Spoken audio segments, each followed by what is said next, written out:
Olá pessoal, nessa videoaula vamos falar mais uma vez de vetor gradiente e a taxa de variação, só que agora vamos falar de três variáveis. Essa aula vamos dizer que vai acabar sendo um resumo geral de tudo que a gente viu em duas variáveis, só que agora para três. Então eu vou fazer um pouquinho mais rápido e vamos dizer, eu espero que com os vídeos anteriores e tudo que eu falei, que consiga acompanhar com, vamos dizer, alguma facilidade essa videoaula.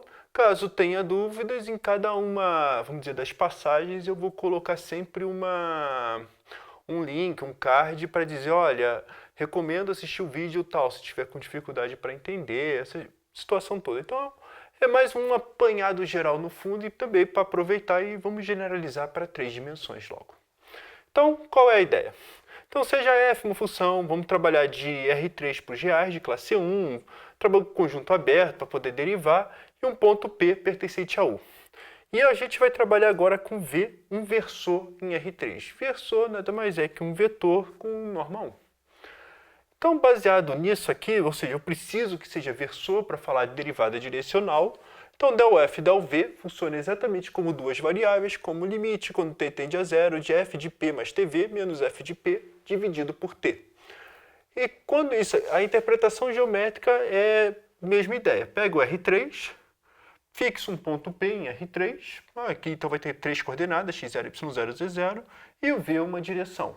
O que está acontecendo no fundo é o seguinte, quando eu quero estudar minha f, ao invés de estudar em todo o meu espaço, eu restringo a essa reta aqui, e estudo f restrito a essa reta. Estudar f restrito a essa reta nada mais é que, bom, reta, vamos dizer, é uma variável, é uma dimensão só. Então, é considerar essa função auxiliar, g de t igual a f de p mais tv. Então, ou seja, f restrita a isso é, no fundo, estudar essa função aqui e fazer o t variar à vontade, né? Que aqui a minha reta é p mais tv, em que o t é o parâmetro real, vai dar exatamente essa reta. E o v é o vetor diretor dessa reta e o p é um ponto fixado. Então, baseado nisso aqui, o que nós temos? Bom, del f del v, no fundo, acaba sendo g' de zero. Por que g' de zero? Porque, essencialmente, g' de zero a gente vai precisar da definição de derivada de cálculo 1, que é g de t menos g de zero dividido por t e fazer o limite quando t tende a zero. Ou seja, se a gente fizer g de t menos g de zero, bate exatamente com isso e dividido por t. Então, se a gente tiver a derivada do cálculo 1, é exatamente essa fórmula. Por outro lado, nós também podemos atacar esse problema usando a regra da cadeia. Como funciona a regra da cadeia? Deriva de fora, que é o gradiente da f, tá? No ponto P mais TV, só que eu estou querendo t igual a zero, então fica gradiente de f do ponto P, vezes a derivada disso aqui dentro em relação a t. Ou seja, na anotação que a gente usa da regra da cadeia, a curva que a gente está trabalhando é P mais TV, e é possível provar, então só expandir em coordenada, caso deseja, mas gama linha de t é exatamente v, é exatamente a direção. Esse v acaba sendo a velocidade, se você pensar em o corpo andando exatamente na reta com velocidade constante. E o v é essa velocidade. Mas enfim, então temos essas duas fórmulas.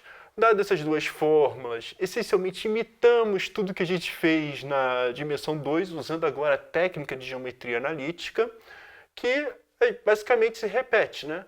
Dado dois vetores v e w, é interessante que os dois vetores sejam diferentes de zero, mas v vezes w, né, o produto interno ou o produto escalar de v por w, nada mais é que a norma de v vezes a norma de w, vezes o cosseno do ângulo entre eles. Então, basicamente, essa figurinha que acontece, se repete, e usando essa fórmula aqui de produto interno com isso aqui, então, olha, juntando essas duas, o que nós temos? Del f del v no ponto P é exatamente o cosseno do ângulo entre o v e o gradiente de f no ponto P, vezes norma do gradiente de f, vezes norma de v. Só que v é versor, some. Então dá essa fórmula aqui, e o interessante disso aqui, olha, com essa fórmula, olha, o maior valor possível que o del f del v, ou seja, em qual das direções que a gente vai escolher, de modo que o del f del v tem taxa de variação máxima, é exatamente quando o cosseno de θ é igual a zero, e vamos dizer que tem o maior decrescimento, vamos dizer assim, é quando o cosseno de θ é igual a menos 1. Mas só com essa fórmula aqui, com essa visão aqui, então a gente já tem diretamente essa desigualdade, bem repetida mesmo. Menos gradiente, norma do gradiente de f no ponto P é menor ou igual a isso, que é menor ou igual a isso. E baseado nesse jogo aqui, e ainda nessa fórmula, o del f del v ainda atinge o gradiente da f no ponto P, se e somente se isso aqui acontece. Só para dizer que temos uma condição técnica, para ficar falando de taxa de variação, vamos dizer, mais interessante, porque principalmente para falar de ângulo, eu tenho que pedir isso aqui, né, que o vetor seja diferente de zero. Né? Se o vetor for zero, é um ponto. Não faz sentido ficar falando de ângulo entre eles e perder muito apelo geométrico. E, na verdade, del f e del v é zero para qualquer direção. Então, não temos nada de interessante. Então, o interessante mesmo é quando o gradiente, para falar de taxa de variação. Né? Então, o interessante para falar de taxa de variação é quando o gradiente de f no ponto P é diferente de zero para escolher, vamos dizer, a melhor direção possível. E quando a gente vai fazer versor, lembra, v tem que ser paralelo ao vetor gradiente, mesma direção, mesmo sentido para isso aqui acontecer, e mais ainda, como a gente está fazendo versor, então só para colocar nome, tudo direito, olha, o versor tem que ser esse aqui. Tá? A gente pega o meu vetor e divido pela norma dele. Então isso aqui, se você botar a norma de v, já tem norma 1. Então, essencialmente se repete tudo. Qual é a maior direção que isso acontece? O mesmo vetor de direção gradiente, direção em sentido. E qual que tem maior decrescimento? É a direção oposta ao vetor gradiente. E essencialmente se torna o mesmo problema, a mesma situação. Mas isso ocorre novamente porque a gente fez uma boa, vamos dizer, escolheu bem o caminho que a gente vai seguir por geometria analítica.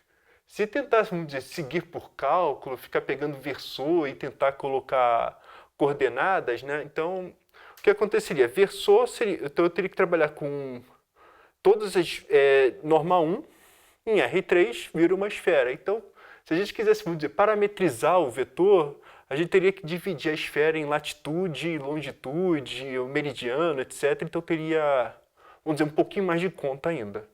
Mas também seria possível seguir por esse caminho. Mas o bom é que a geometria analítica, vamos dizer, simplificou bastante o argumento, generalizou para R3, também é possível passar para R4, R5, Rn, essencialmente vale a mesma coisa, em que o cosseno de θ ficaria um pouquinho mais abstrato, mas essencialmente vale essa fórmula aqui, né, que é o que interessa.